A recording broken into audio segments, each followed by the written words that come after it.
What's up, guys? We are back with another speaker review. Today we've got the Q Acoustics Concept 300 bookshelf speakers. These are not the towers, these are the small ones.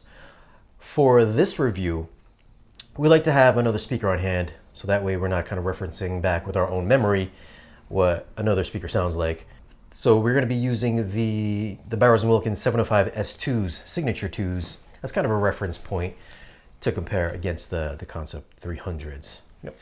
Equipment-wise, we ended up using the NAD M33 paired with Rune with Tidal and Qobuz. So all the songs that we're playing was in high res using both of those. Yeah, they sound amazing. Yeah, and as far as speaker cables, we're using the William Tell bi-wire Audio Quest cables. Without banana plugs. Yeah, if you guys are going to do speaker reviews, make sure you guys get banana plugs, because swapping speaker cables out with spades becomes quite a chore. Yeah. The songs that we played were It Ain't Over Till It's Over, Lenny Kravitz. Home by Dominique Philamy. Sympathy for the Devil by Rolling Stones, and Ryan Adams' version of Wonderwall. Wonderwall. That's a new to the edition this week. Yeah, it's a really good song. Really nice version of that song. Oldie, but a goodie. So, first let's touch on the build quality on the Q Acoustics. The cabinet on these things are just like rock solid. Rock solid.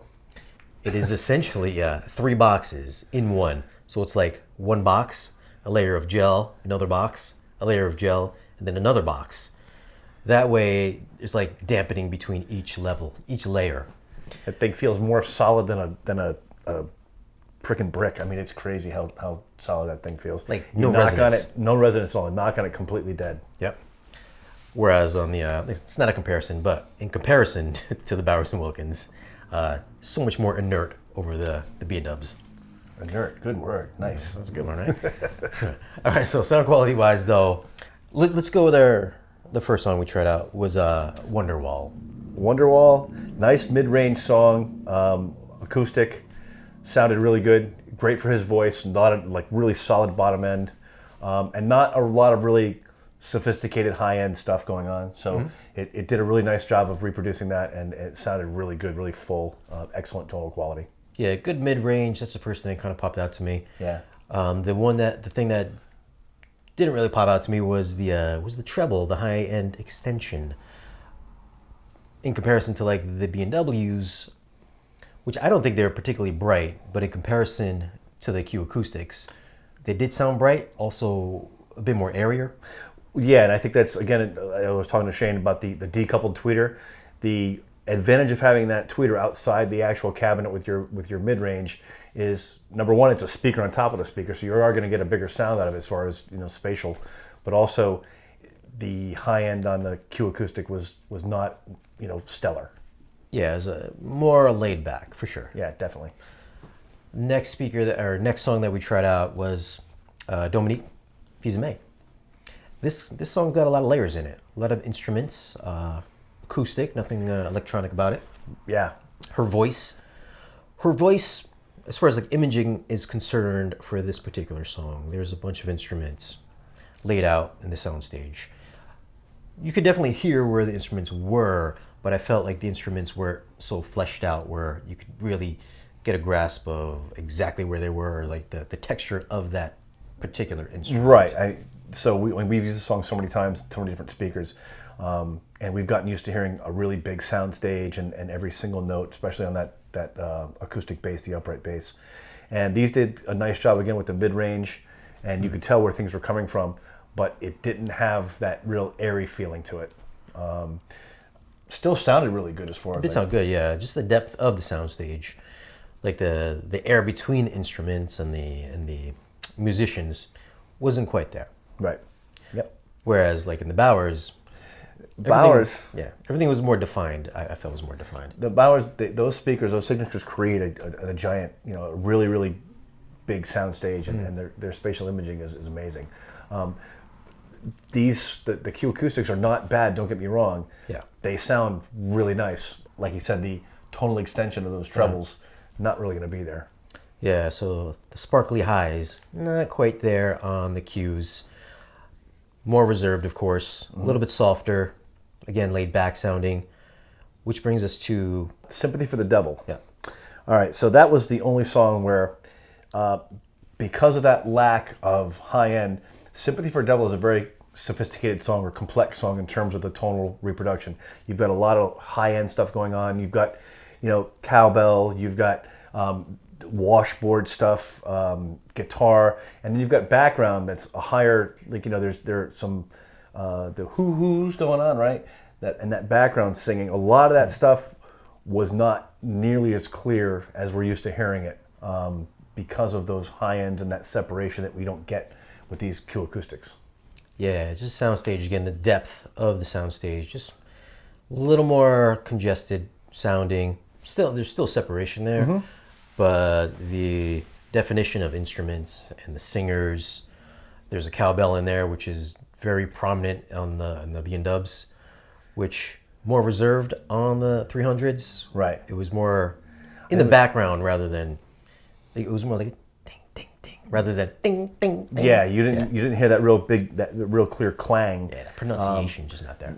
Exactly, and that was a thing too that I kind of felt about the background singing, that really kind of wasn't as present as I would have liked it to have been. Although we didn't touch on bass though. Bass for the first song, Ryan Adams, Wonderwall. It almost sounded like we had the subwoofers turned on. We both had to get up and check because I swear to God I thought we had the rel on, and I got up and checked and I said, okay, it's not on. And then when he took his spot in the seat, he did the same thing. He went and checked the sub on his side. I was like, yeah, it's not on. Yeah, so definitely better low end extension and then mid bass extension. Well, mid bass is hits a little bit harder as well. Yeah, absolutely, for the Qs, no doubt. It definitely. I was sitting, a few feet away, and I could feel it. And to confuse a 6-inch, is that a 6-inch driver? 10-inch for the subs. No, but I mean. Oh yeah, I think they're like 6s. So 6s on the Q Acoustics, confusing that with a 10-inch sub driver, that tells you something about the quality of that bass on the speaker. Yeah, so nice firm bass. And they are ported. They are ported, yeah. You can use them sealed if you want. It does come with a little bung foam plug. Yep. But I think that's thankfully to the nature of the inert enclosure, you do get those nice bass hits. Right. Much more better on the 300s. Yeah. The last song we played was Lenny Kravitz, "It Ain't Over Till It's Over." That particular song, I feel like there's a lot of sibilance in his voice. But with these two particular speakers, though, more rolled off for both of these guys. I do feel it's a little bit easier to hear with the Q Acoustics, so since it is so much more softer, playing that particular song at a high volume, a lot easier on the ears, whereas the Bowers was definitely more brighter. Yeah, I was definitely going to get into that with the, we talked about this last time we did a speaker thing about the, tiring of your ears, ear fatigue. Yeah. The Q Acoustics definitely soften it, so that particular song has a lot of high end. It is a lot of sibilance with his voice, a lot of riding the hi-hat through the whole song, and then real high end keys, and a lot of violin strings. So it's something like that with those Q Acoustics. It kind of mellows it out a little bit, takes the edge off, and it comes out being a really nice sound with those particular speakers. The Soundstage wasn't quite as wide, or you didn't have the depth as you do on the Signature Series B&Ws, but not every speaker is supposed to sound exactly alike.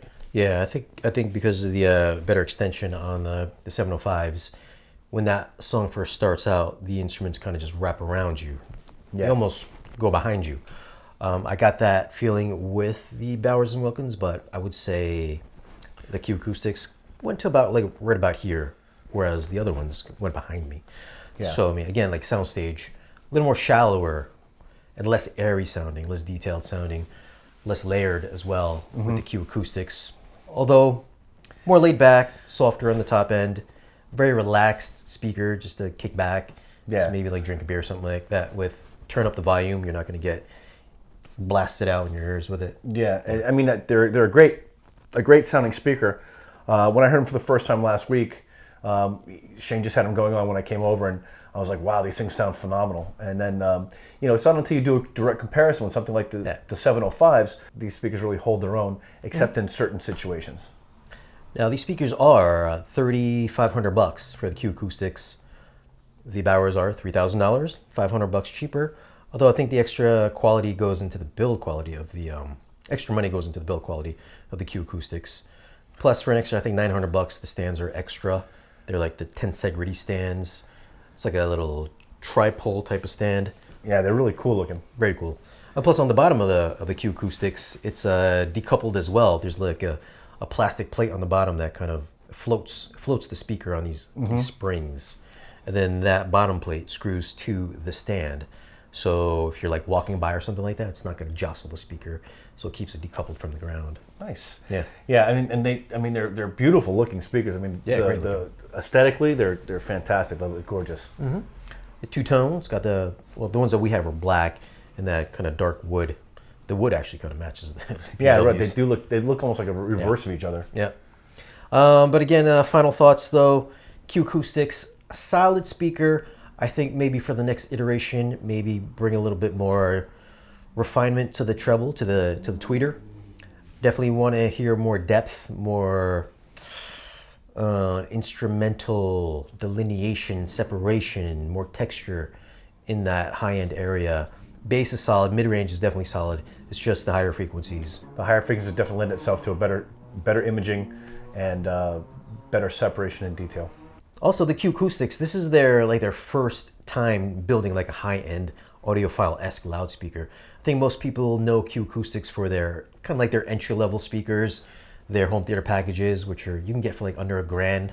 So entry-level kind of mid-range speakers, but this is definitely a step more in the audiophile range. Oh, absolutely. When you're comparing these things to those Signature Series Bowers and Wilkins, and you know we've got talking about the focals, like how they'd stack against the focals. This speaker with just a little bit of tweaking here and there could be a you know world-class audiophile bookshelf. Yeah, just a little bit more refinement. But that's our thoughts on it. What do you guys think of the Q Acoustics Concept 300 bookshelf loudspeakers? Have you guys heard them? And what do you think of the sound quality? Leave a comment and let us know. As always, guys, thanks for watching. Be sure to like, share, and subscribe, and we shall see you again in the next video.